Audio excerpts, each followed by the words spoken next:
தேர்தல் பத்திரங்களை இன்னைக்கு உச்சநீதிமன்றம் ரத்து செய்திருக்கிறது. இது அதிமுக எப்படி பாக்குது? எங்களுக்கு அந்த மாதிரி படமே வரலையே, வந்தா தானே எங்களுக்கு தெரியும். அதாவது எங்களுக்கு அது மாதிரி வாய்ப்பு இல்லப்பா. வாய்ப்பு இருந்தா எங்களுக்கு அதை பத்தி தெரியும், பத்திரத்தை பத்தி எல்லாம் தெரியும். எங்களுக்கு தெரியல, இப்பதான் நீங்க சொல்லிக்கிறீங்க. இப்பதான் எங்க ஆளுகள் சொன்னாங்க வரும்போது அந்த முழு விவரம் கிடைச்ச பிறகு நான் தகவல் சொல்றேன். இங்க இருக்கிற திமுக வாங்கலையா? வாங்காத கட்சி அண்ணா திமுக கட்சி ஒண்ணுதான், புரியுதுங்களா? அதாவது நாங்க சொல்றது, நீங்க பாரதிய ஜனதா திமுக வாங்கன்னு சொல்ல மாட்டேங்கிறீங்களே, பயந்துட்டு சொல்ல மாட்டேங்கிறீங்களே. வாங்கியிருக்காங்களா அவையெல்லாம் பதில் சொல்லட்டும், அப்பதானே வழியில் வரும். இப்படி தடுத்தா தான் எங்களை போல இருக்கிற கட்சி நடத்துறதுக்கு வாய்ப்பா இருக்கும். ஏன்னா ஏகப்பட்ட பணம் இவர் கொள்ளையடிக்கிறது மட்டும் இல்லாம இது மாதிரி பத்திரத்தின் மூலம் நிறைய நிதி திரட்டி எங்களை போல கட்சி ஒடுக்குறாங்க, நெசுக்குறாங்க. நிச்சயமா வரவேற்கிறோம்.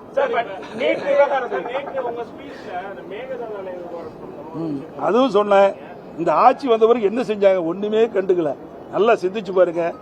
காவிரி மேலாண்மை, காவிரி நீர்முறைப்படுத்தும் ரெண்டும் அமைக்கப்பட்டிருக்கு. அதனுடைய பணி செய்யாம அதுக்குன்னு ஒரு வரையறுக்கப்பட்டிருக்கின்றது.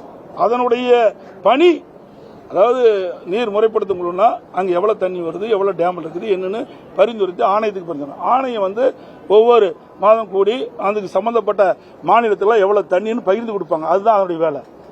நாங்க இருக்கும்போது என்னாச்சு, இதே மாதிரி கொண்டு வந்தாங்க, கர்நாடக அரசு கொண்டு வந்தாங்க. நாங்க கடுமையாக எதிர்த்தோம், அதை நிராகரிச்சுட்டாங்க.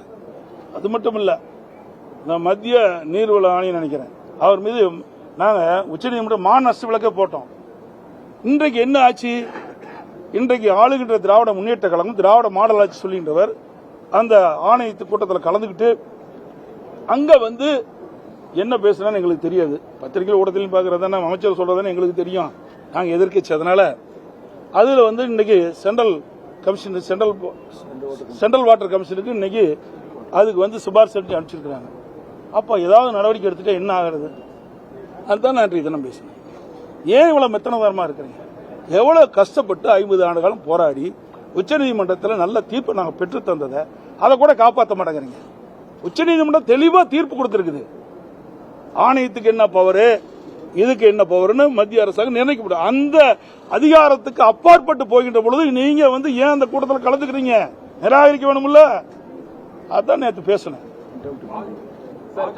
கூட்டணியில் இருந்த காலகட்டத்தில் முக்கியமான பிரச்சனைகளுக்கு எதுக்குமே வாய்ந்திருக்காது, பேச தொடங்கியிருக்கிறார். அது வரவேற்கத்தக்கது. முதலமைச்சர் சொன்ன கருத்து பரவாயில்ல, இப்ப நான் எதுக்குறேன்னு சொல்லிட்டாருல்ல. இது வரைக்கும் அடிமை கிடுமைன்னு பேசின முதலமைச்சர்கிட்ட அவர் வாயிலிருந்து வந்துட்டு இல்ல பதில். எதுக்குறான்னு வாயில் வந்துட்டு இல்ல, ஒத்துக்கிறீங்களா? எதுக்குறான்னு சொல்லிட்டாருல, நீங்க தானே சொன்னீங்க.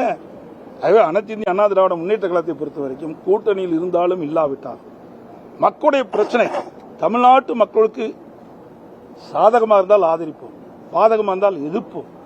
அது ஆளுகின்ற போது கூட்டணியா இருந்தாலும் சரி, இல்லது கூட்டணி இல்லாமல் வெளியில இருந்தாலும் எங்களுக்கு எஜமானர்கள் தமிழ்நாட்டு மக்கள். தமிழ்நாட்டு மக்கள் தான் எங்களுக்கு வாக்களித்து எங்களுடைய வேட்பாளரை வெற்றி பெற செய்து நாடாளுமன்றத்துக்கு அனுப்புகிறார். இங்க இருக்கின்ற மக்களுடைய குரல் நாடாளுமன்றத்தில் ஒலிக்க வேண்டும். அதற்காக தான் நாங்கள் கட்சி வச்சு நடத்திட்டு இருக்கிறோம். இவர்களைப் போல பதவிக்கு, அதிகாரத்துக்கு நாங்கள் எப்பொழுதுமே அடிமையாக இருந்தது கிடையாது. மக்கள் சேவை செய்வதுதான் எங்களுடைய கட்சியுடைய நோக்கம். அதுதான் எங்களுடைய தலைவர்கள் வகுத்து தந்த பாதை. அதன் வழியில் தான் நாங்கள் சென்று கொண்டிருக்கின்றோம்.